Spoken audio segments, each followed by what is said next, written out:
Hello, everyone, and welcome to the latest episode of the Metabolism and Menopause podcast. My name is Stephanie, and I am your host and CEO of Vitality OET.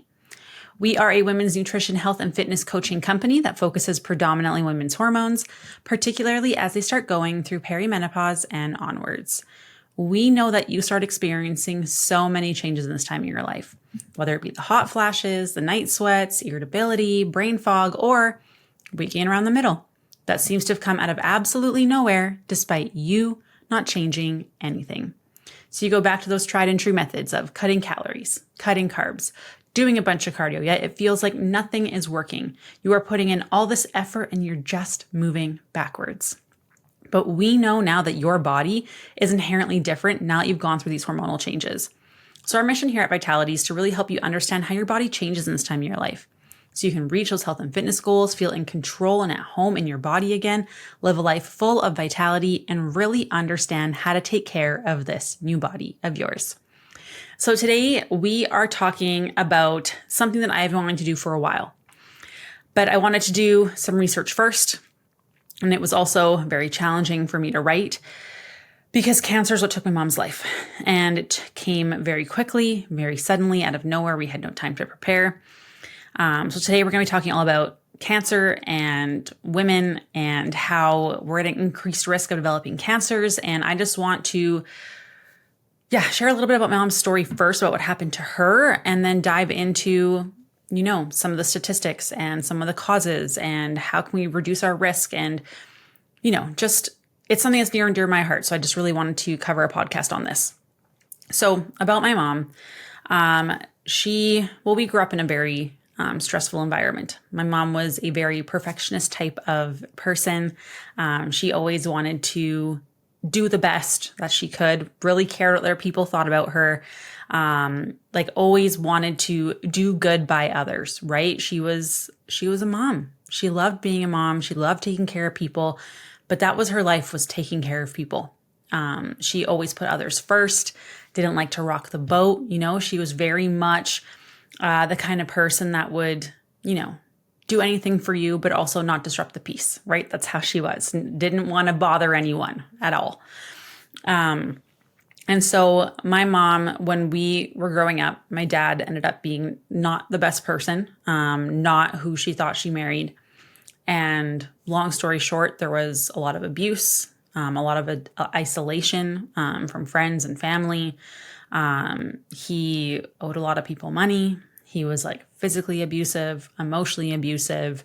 Honestly, I think he was dealing with some mental health issues and potentially some undiagnosed things like bipolar maybe, just tackling his own things, right? And unfortunately, we got the brunt of that, and it resulted in us moving a lot because as soon as we started making connections, he would isolate us and we'd move again, and we ended up living in places that, there was mice that would crawl up the curtain at nighttime.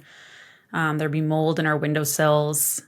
We didn't even have a shower head in our one home. It was just the hose end hanging out of the shower, out of the wall.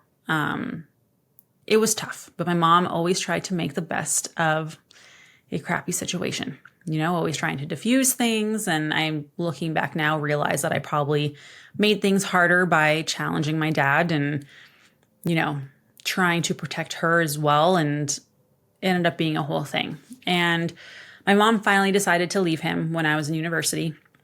And my sister still had 2 years, I think, of high school left at that time. And she finally left, and the divorce was messy. Very, very messy, very complicated. Again, my father was not a great person, not his best version of himself, that's for sure. And my mom, when she finally left him, was diagnosed with cancer at the same time. She had a massive tumor in her colon. She had colon cancer, but they were able to surgically remove it. They did precautionary chemo. They were with the size of it, the shape of it, and everything, good, technically cancer-free. Amazing. Very stressful time in our lives, obviously, because my mom was my best friend. She was the best. And so she was technically, or so we thought, cancer-free for 9 years. And with her, I remember she was gone for holidays to go visit family on the West Coast. I didn't go with her. And when she came back, she had COVID, so I didn't see her. So I hadn't seen her in like a month. And then she texted me, and it was clearly a cry for help, but I was too involved with my own stuff to like take it seriously. She wanted me to go get her groceries, said she wasn't feeling super great. I thought it was just COVID, right? So then she's like, Stephanie, I am in a lot of pain. I need your help. So I was an osteopath at the time. So I was like, hey, like just come to the clinic. I have time between this time and this time to see you. And she was complaining of extreme back pain. And she walked in and I was horrified. She lost like 20 pounds. Like her skin on her face was like sunken in. Her skin was like a gray color. She had bags under her eyes. She was moving so slowly. I remember she got on the table. I'm like, no, Mom, this is something else. This is not something I can fix. Like I'm taking to Emerge. And she's of course, no, I don't want to make a fuss. I don't want to make a fuss. I'm like, no, I am canceling everything today.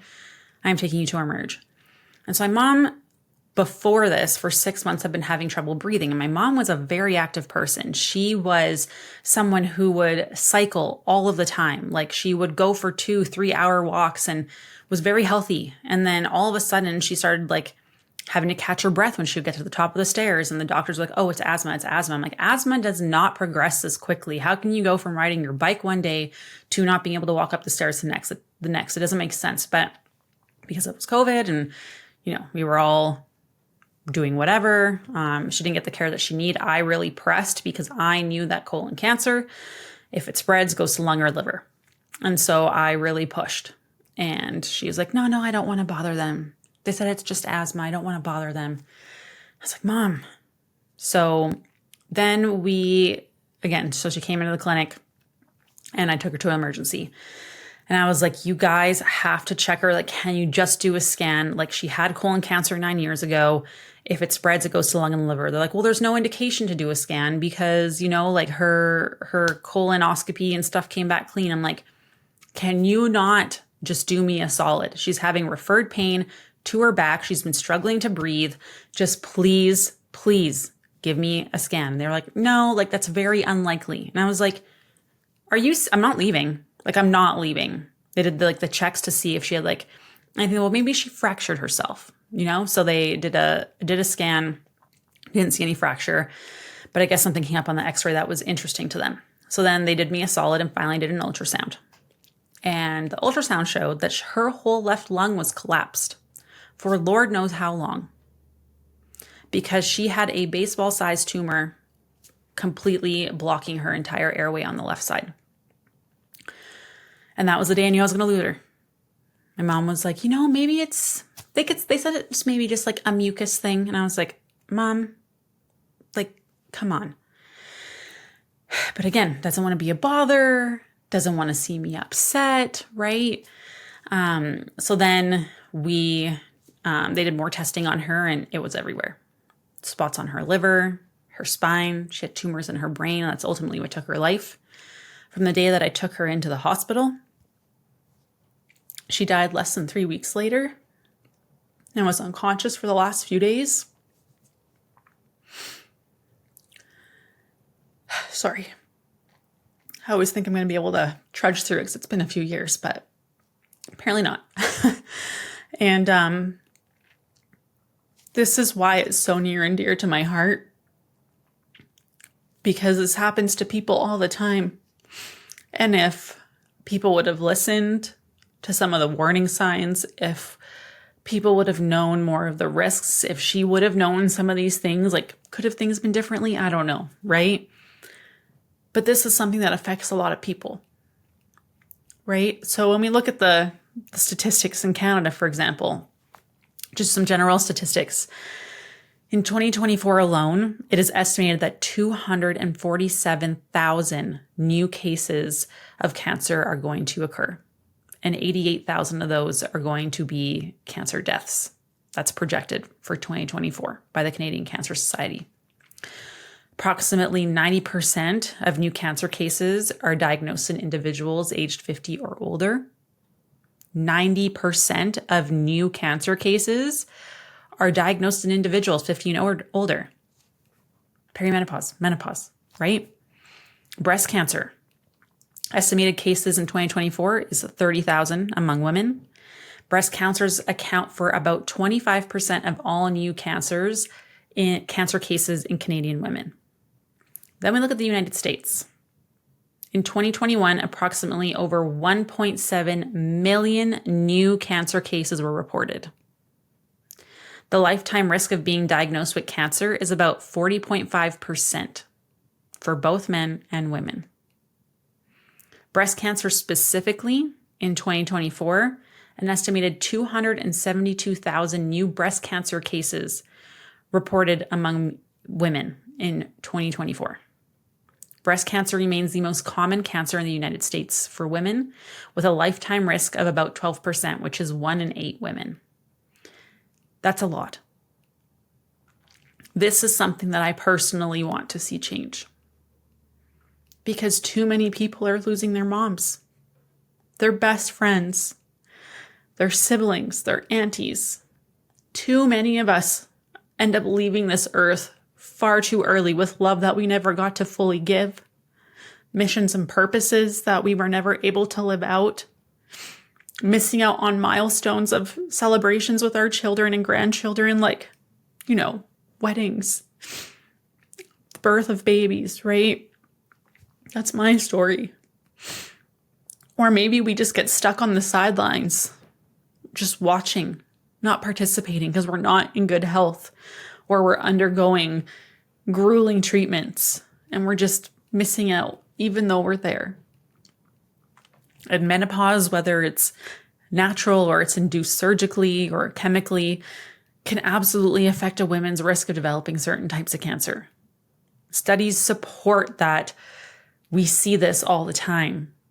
And I'm going to talk about stress here today, because studies support that emotional stress is a major contributing cause of breast cancer. And we are starting to see that is also becoming true for other cancers as more studies are finally being done. And the reason that I want to talk about this is my mom was healthy.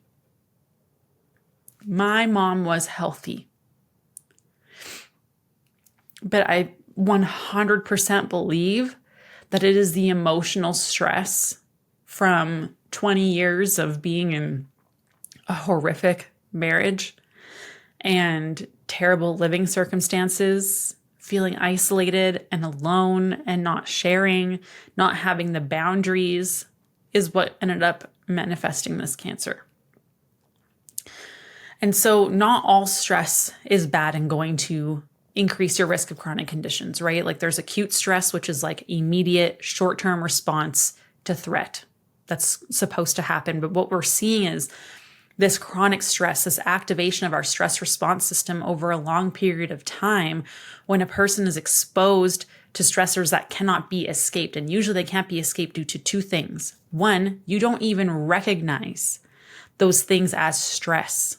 And this is things like the low calorie diets, right?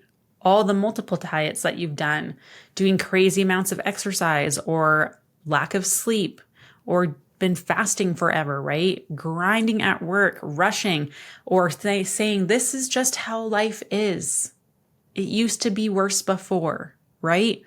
So it can't be escaped because you don't even realize that it's a stress. Or two, it's genuinely something that you have no control over. So think about like childhood abuse, for example. Like that was something that my sister and I were not able to escape. We tried, right? We did our best. I tried to hide her whenever things would go down and I would take the brunt of it, right? But that's not something that necessarily was in our control, right? So you guys know from listening that we have an HPA axis, right? We have this stress response system, and this HPA axis, the stress response system, can be turned on from both psychological and from physical triggers. So if your brain interprets something as threatening, regardless of what you are consciously thinking, a cascade of events happen anyways, where the end result is cortisol being secreted out into your body. But here is the thing. Psychological factors like uncertainty, conflict, lack of control, and lack of information are considered the most stressful stimuli and strongly turn on your stress response system. So let me say that again. Psychological factors like uncertainty, conflict, lack of control, and lack of information are considered the most stressful stimuli and strongly turn on your stress response system. So even though you might think you are fine, that I can handle it, that's just how life is now. It used to be worse before. It doesn't matter. These emotions are able to interact with our hormones, our immune system, our nervous system. And in cancers, it's seen that there is an imbalanced hormonal activity and immune defenses are lowered because of the stress that you are experiencing. So this is why you're like, oh no, it's been a year. I've been out of it. I'm good now. No, we have years of stuff that we still need to deal with. We need to heal our body properly. Because despite my mom finally getting out of that horrible marriage and finally living a life that she actually enjoyed and was quote unquote happy and was supposed to be cancer free, she wasn't. And this is why we need to understand what is actually perceived as stress, because we know it can actually trigger and progress disease so much more quickly. And this isn't just cancers. If you've ever read the book When the Body Says No, you will be shocked at the studies in there. You will be shocked of the stories. You will have a brand new perspective of the entire situation. So studies even found that in patients with higher depressive symptoms were not able to repair DNA damage well. So what happens when we can't repair our own DNA, right? Because we have more oxidative stress in our body, which I've talked about in a couple podcasts below or prior. Well, we see when DNA is damaged, we're at an increased risk for developing cancers, autoimmune deficiency diseases like Hashimoto's, neurodegenerative disorders like Alzheimer's. For leukemia and lymphoma specifically, they found in a 15-year study that those cancers were far more likely to occur in people who experienced emotional loss and separation. So people who experienced feelings of anxiety and sadness, anger, and hopelessness. These are all stressors. And so if this can result in disease, it is really naive to think that it's not going to affect your ability to lose weight, to feel healthy, to actually get to a healthy place in your life, right? The signaling and production and changes from our nervous system, our hormones, our immune system are what really constitute our fight or flight response. I have talked about this in almost every single freaking podcast I have ever done. If we stay here in this fight or flight state, then we see harm and even long-term permanent damage to our bodies. And this is because cortisol that remains elevated really destroys our tissues. Our blood pressure will remain elevated, which is going to harm our blood vessels and our heart, right? Inflammation is going to remain high because our body is constantly fighting. It thinks that there is something it needs to fight off, even if you aren't aware of it. So inflammation keeps rising. When our inflammation is high, that means that our immune system is working really hard. That's exhausting. And then you have super low energy. Inflammation and cortisol are also going to make those blood sugars go up. It's going to make it harder for us to break things down due to the load that we have on our liver, which is our natural detox system. What happens then is we see toxins start to build up. We see more oxidative stress start to accumulate in our bodies. Oxidative stress produces free radicals, which free radicals are what damage our DNA, which damage our tissue and leads to even more inflammation, triggers even more cortisol. So you have this cycle that just keeps going and going and going. Yet you're like, I'm fine. The stress isn't that bad. I'm just grinding for a season. It's just busy. It's normal. I'm used to it. I can handle it well. That's what you think. When we do stress assessments on clients who come in, it is astounding how high their stress scores from all their biofeedback and the signals their body is screaming at them. Yet they perceive themselves as, I don't deal with stress. I don't have stress, which is wild. Okay. Then we start seeing the gaining of the weight, and our body ends up storing toxins in our fat cells. If our body can't detox properly and that inflammation keeps coming up, our body starts storing toxins in those fat cells. That's where they will get stored. And when they get stored there, it changes the structure of those cells, making it much harder to break down and get rid of. And those cells end up producing even more inflammation itself. So we have more damage. We have more toxin buildup in what our body can handle and keep up with it. More stress, and then boom. Now you're dealing with autoimmune conditions, chronic disease, like cardiovascular disease, cancers, right? But you're like, I'm fine. I don't need help. I don't need to ask for help. I'm fine. But the thing is that your body can be going through all of this, through so much stress, but you don't even perceive it as that. This low-grade inflammation and stress can be happening for years without any symptoms. And it's literally killing you, making your health even worse and worse and worse, but you have no idea. In fact, in most cases of breast cancers, specifically, stress is typically hidden and chronic and actually stem from like childhood or young adulthood, but it's your normal and what you're used to. And yes, obviously hormones are going to absolutely contribute, right? Because certain hormones can inhibit or promote some cancers, right? Like breast cancers and ovarian cancers, uterine cancers. We see that estrogen can trigger that, right? But it's not true that it has nothing to do with stress, because we know that cortisol literally influences everything, including our hormone production. And estrogen can absolutely encourage tumor growth depending on the type of cells present in your body and where they are, right? And other hormones directly impact your immune system, which is, if it's struggling, obviously it's going to make it a lot harder to destroy those cancer cells. I mean, just look at when you are stressed and your cycle is a mess, right? You all of a sudden skip a period or it's irregular. So of course, stress is going to influence hormones that can then contribute to cancers. One study even found that women with hormonal imbalances, those specifically with hypothalamus amenorrhea, had a greater need for approval, for feelings of approval, right? More likely to also have depression, and had perfectionist tendencies that were concerned about like what other people thought about them, which describes my mom to a T. This personality or the psychological traits of cancer patients is very similar. Like, and the book outlines that. If you read When the Body Says No, it shows you the data so clear as day. You should really go read that book.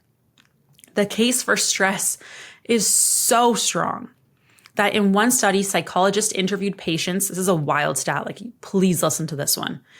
The case for stress is so strong that in one study, psychologists interviewed patients admitted to the hospital for a breast biopsy, and the researchers were able to predict with the presence of 94% of the cases solely based on their psychological factors.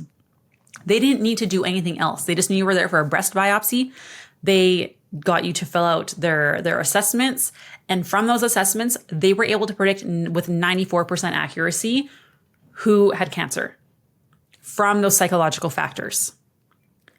And this is being replicated in other studies and other cancers. And the things that they were looking at was if their childhood was characterized by emotional disconnection from their parents or other stressful events in their upbringing, if they tended to repress their feelings, specifically anger and avoiding confrontation and not wanting to bother anyone or ask for help. I feel like we're just describing all the women that I talk to on a daily basis. All the teachers, all the nurses, all the caregivers, right? All of us who are just taking care of everybody else and don't want to be a bother. And, you try to hide that anger because it's not appropriate to express it, right? You need to. You need to express that anger. When is the last time that you actually asked for help? When is the last time you let yourself be angry? That you actually yelled, not at someone, but like maybe you went outside and you just yelled. Like, this stuff could actually make such a massive difference for you. And yet you tell me you're not stressed, right?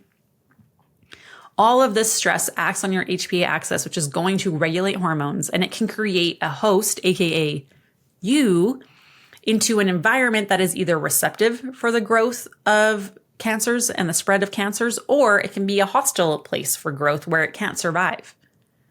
So by being in a stressful situation where our HPA axis becomes like really dysregulated and the hormone signals aren't really where they need to be and we're suffering from hormonal imbalances, you're creating an environment that's like pretty great for replication and growth of cells that are damaged because our body isn't able to keep up with actually getting rid of things and getting rid of toxins. And the thing is, like, if you listen to the detox podcast that I did not that long ago, you will learn a lot about like the oxidative stress, the things that you need to eat, the things that you need to do to help support the detoxification process. Because if you don't have those things, this is where we start seeing DNA damage. So it's really important to keep your body healthy in that specific way. And then when we're in that state of high stress chronically, again, whether or not you realize it, that rise in inflammation, that rise in oxidative stress is going to send your immune system into overdrive. And at a low grade level, maybe for now, right? Systemically, it's all happening throughout your body.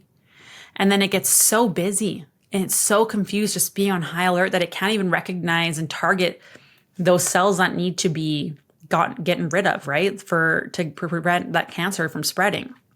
And so then these cells get damaged and mutated and then they end up multiplying because your immune system's so on overdrive that it's literally too busy to be like effective or really be able to figure out what exactly they're supposed to be fighting because they don't even know.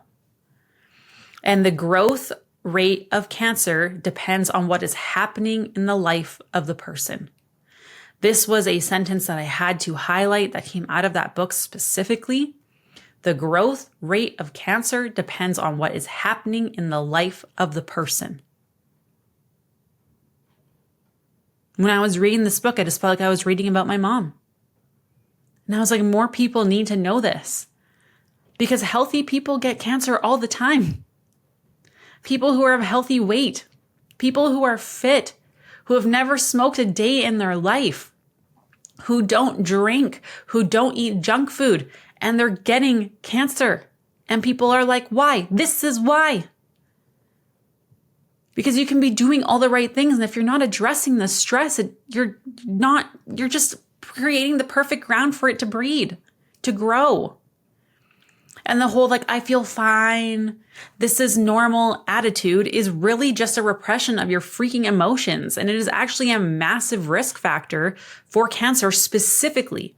Because despite what you tell yourself about being fine, you're just really increasing your psychological stress by repressing those feelings. So no, you are not fine. And you have to be honest with yourself. Sorry, I wish someone would have talked like this to my mom. And I hope that it gets across to you so that your kids don't have to go through these same things or you don't have to experience this kind of loss in your life. The common things that you see in the typical cancer patient personality is that they're in denial of their feelings, that it's not that bad. They repress anger. They're always so happy, so grateful. When's the last time you actually let yourself get that mad? You just seem nice to avoid conflict, right? You don't want to ruffle any feathers. You don't want to offend anyone. And specifically, this increases colorectal cancer risk. And that's the one that took my mom. Because she was too nice. Because she didn't put herself first. Because she didn't want to ruffle feathers. She didn't want to have conflict. She didn't want to offend anyone.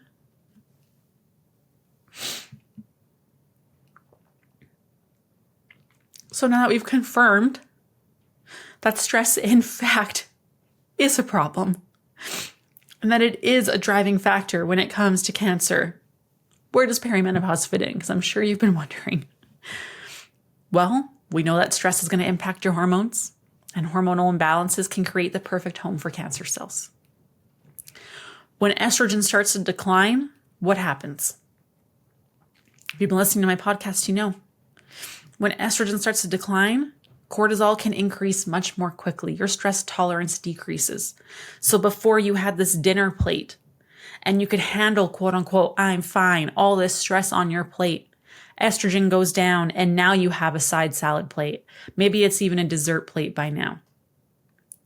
But yet you haven't changed any of the stressors on your body. In fact, you've added more by cutting your calories and cutting your carbs and doing a bunch of exercise. And now you didn't change anything, but your body is under way more stress, all because estrogen declined. So now before you could handle a 9 out of 10 for stress, now it's only a 5 out of 10. And do you care enough about your life and the people around you decreasing your cancer risk enough to actually take de-stressing, eating enough food, not doing the fasting all the time and the crazy workouts enough? Seriously, like, does this make sense now? There are a lot of things that you need to watch for, right? Like this is perimenopause. This is why we see it. Risk increases as you age, because you have this accumulation of stress and oxidative stress and inflammation that continues to ride, and then estrogen declines, and now boom, it increases exponentially. Create perfect environment, right? Plus then we have other stressors we're dealing with in our life, because usually around perimenopause and menopause is when you're losing parents, when you're losing people, big job changes, right? Relationships change, kids leave the house. It's lots of different stressors. It all makes such perfect sense. So what are the things that you should be watching for when it comes to cortisol, right? You might think that you are fine, that you are not stressed, but objectively, do you have any of the following things? You're waking up tired no matter how much you sleep. You struggle to fall asleep or stay asleep. You're typically waking up between 1 and 4 a.m. You're dealing with like some brain fog and trouble concentrating. You're dealing with cravings and poor blood sugar. You're dealing with energy crashes or just crappy energy in general. You're not able to put on muscle mass despite how hard you work out. You're dealing with high blood pressure. You're feeling inflamed. You're dealing with some fluid retention. You're struggling with bloating, slow digestion. Maybe you're having more food sensitivities. You're getting sick often, or you struggle to recover. You have hormonal imbalance symptoms, which many of us do. You've got thyroid issues, and then you're struggling with weight gain or an inability to lose fat. Bet you're listing off like, oh yeah, I have some of those things. So can these symptoms be caused by other things? Yes, like hormones. Absolutely. But what is causing that to fluctuate? What is causing that to be so erratic? It's stress. Because cortisol is going to absolutely affect your hormones big time. We see this all the time. When we address stress with clients, it is crazy how much better things get. Stress is also going to cause blood sugar dysregulation, even if you're not having carbs, even if you're not fasting. It's going to slow down your thyroid function. It is going to slow down digestion, more bloating, more food sensitivities. Our liver starts to slow down. Bigger burden on the liver. Guess what? Now you can't detox. Some toxins are building up in your body, leading to more oxidative stress and more cancer risk.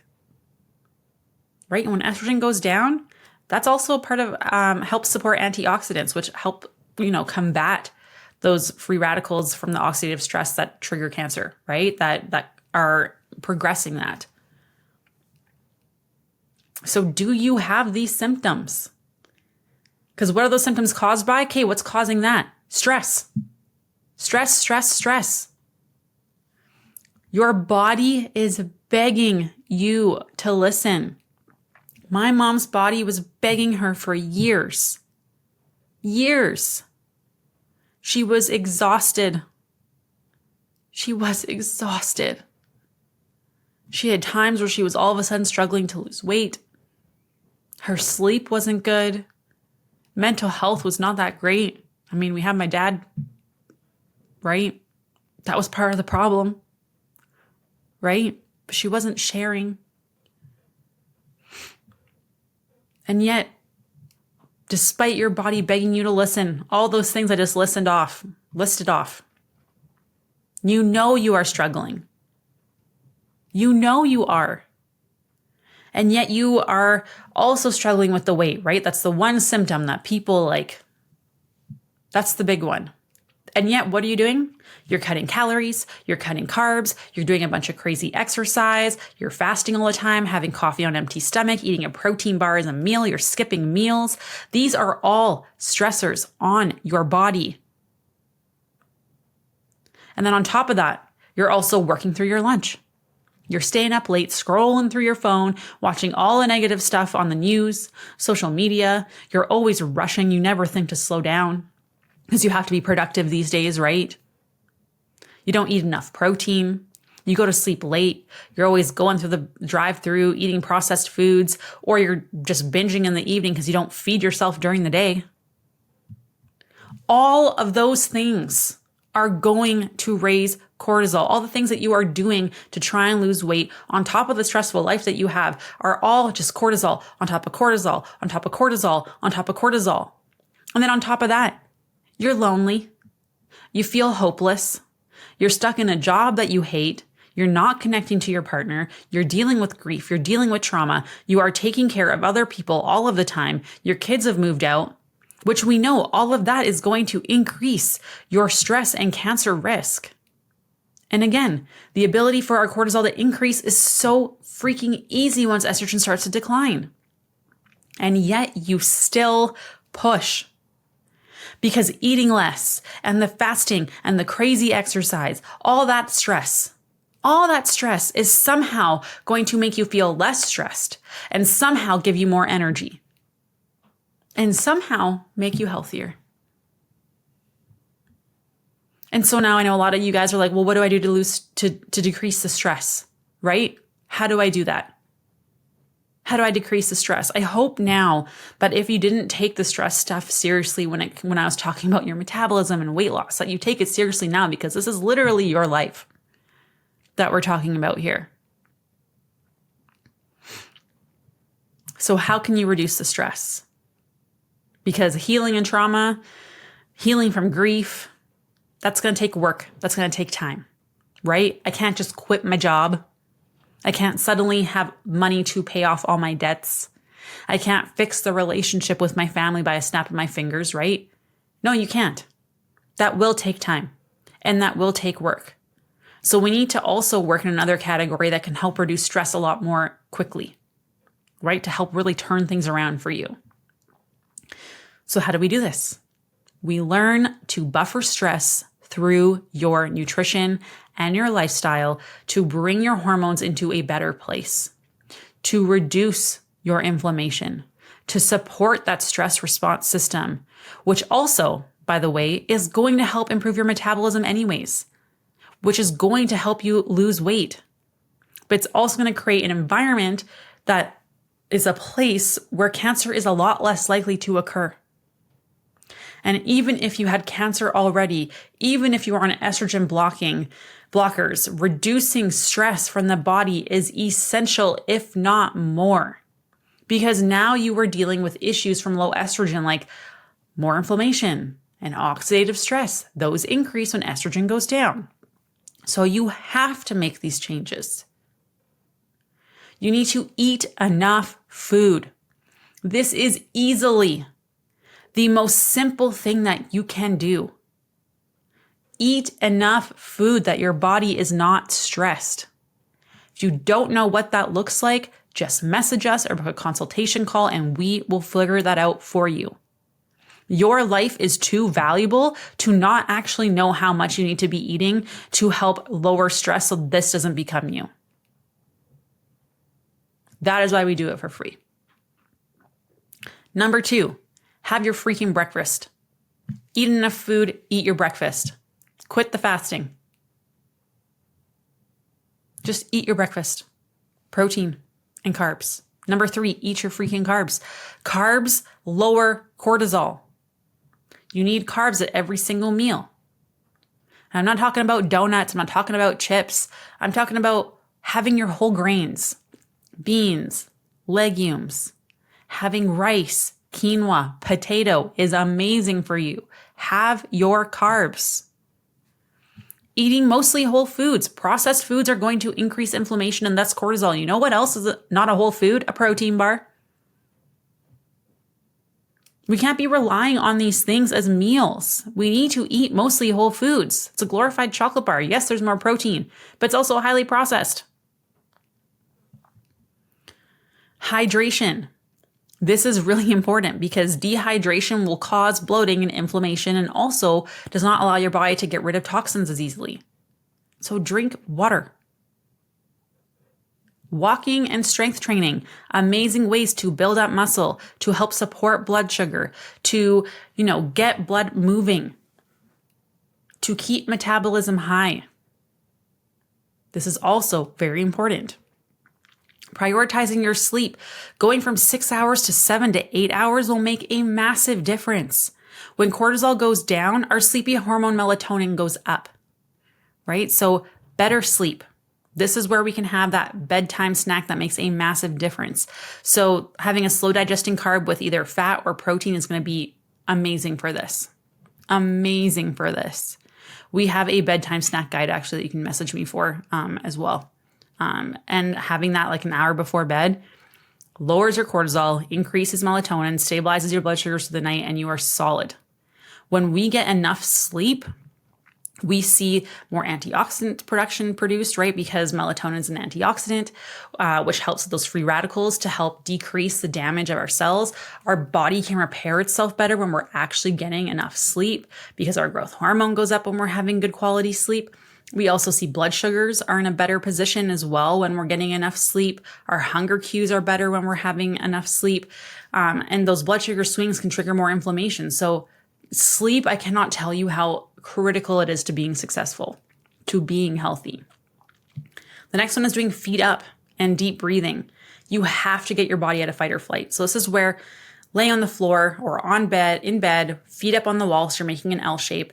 You're taking nice, slow, deep breaths, trying to slow down your heart rate, slow down your breathing rate, and it brings blood from your legs and your arms to your gut to help stimulate digestion to decrease bloating, which is then going to decrease inflammation. And it also forces your body into rest and digest by lowering your heart rate, lowering your breathing rate, which then lowers down your cortisol. So is your health important enough that you will spend 5 minutes once or twice a day with your feet up? I don't know, you tell me. Self-care, boundaries, the inner work, doing gratitude, those are all things that are going to take work. But like instilling the gratitude and the boundaries, doing some aspect of self-care will be massive for you. So with self-care, it doesn't have to be this crazy, huge routine. This can be anything that lowers your heart rate, lowers your breathing rate, and genuinely brings you joy. So this could be a coloring book, crocheting, knitting, cross stitch, reading, listening to music, humming, doing a gratitude journal. For me, it's my Bible and doing a devotional every day and doing some journaling on that. And gratitude makes a massive difference for me. The next one is getting your blood sugar under control. Because when blood sugar is erratic, cortisol is also erratic. Not great. We see more inflammation as well.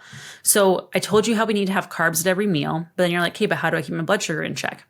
Order of eating is very important here. So first, you're going to make sure you're having like when you're choosing carbs, you want them to be whole food complex carbs. So beans, whole grains, all that kind of stuff. Then the order of eating is very important. So we want to make sure that we're getting enough protein, ideally 25 grams or more of protein at each meal. And then eating most of your protein and veggies first before dipping into your carbs. And what that does is it slows how quickly your stomach empties, which is key because if something empties your stomach quickly, you see a blood sugar spike and then drop. When it drops, cortisol goes up and dumps sugar into your bloodstream again in the absence of food, in the absence of carbs. When you are fasting, this is what happens. So we want to make sure that you are getting enough protein and veggies before having those carbohydrates to really stabilize those blood sugars. So we just see a small rise and it just stays there and then it slowly comes down. Then we have stimulating your vagus nerve. So I did a whole podcast on this. This is really great because it's training your body to actually go into that nervous system side of rest and digest. So this is doing box breathing. This is doing humming, gargling. Those can actually make massive changes for your vagus nerve and your lowering your cortisol levels. Nature exposure. Being outside in nature is shown to decrease your stress response. Avoiding blue light before bed, because that's going to stimulate cortisol and it's also going to lower melatonin, which is not good. We want to have that. It's an antioxidant and it also helps us fall asleep. And then getting more oxytocin. Petting your animals, cuddling your animals, snuggling, physical touch. Oxytocin is so great and lowers your cortisol levels. The other thing too is taking magnesium. Magnesium is incredible for you. It helps to lower your cortisol levels, but cortisol also will break down magnesium. So that's why it's so important to supplement and make sure you're getting a lot of foods with magnesium as well. If you're having magnesium, make sure you're having it at nighttime. 400 milligrams is perfect. There's 2 brands that I really like. There's one from Vidal Coaching, Vidal. I believe it's Metagenics brand. It's a powder that you can get. I really like that one. If you use Vitality 10, you get 10% off there. Legion also has one as well, which is awesome. And that one is in a tablet form if you prefer a tablet over a powder. And if you use the code Vitality OET, you will get 20% off your order for that as well. So there's 2 options there if you prefer powder or if you prefer the pills. I prefer powder myself. I really struggle to swallow pills. So when I can take something in powder form, I prefer to do that. But magnesium is an absolute game changer as well. And then the other thing to note is anything that's going to help regulate your cortisol curve is going to help you with your cancer risk, right? But it's also going to help improve your metabolism. It's going to improve your energy, reduce brain fog, improve concentration and memory, decrease those cravings, reduce abdominal fat, improve your sleep quality, maintain and build muscle mass, decrease anxiety, improve your hormone profile, improve your mood, which is all, and it's also going to help counteract developing cancer. So if those aren't good enough benefits to actually take reducing stress from your body seriously by eating enough food, changing the way that you exercise, prioritizing sleep and self-care, paying attention to the kind of foods that you're eating, like I don't know what will get you there. But the reason that I wanted to talk about the stress and the cancer is because my mom, she was very healthy and I know this is what caused it for her. I am so certain. But I also want to save you from having to go through that or your kids having to go through that. And it's never too late to turn it around. But I mean, you got to start sometime. So if you aren't sure how much you need to be eating, please just message me. Like I will help you figure that out because your life matters enough that I can take time to calculate your calories for you. No strings attached whatsoever. For the resources that you can get, make sure that you check the show notes for you. But if you guys need anything at all, please just message me. And if you do anything today, and if this helped you in any way, shape, or form, please just share this with the women in your life because we're losing each other a little too soon.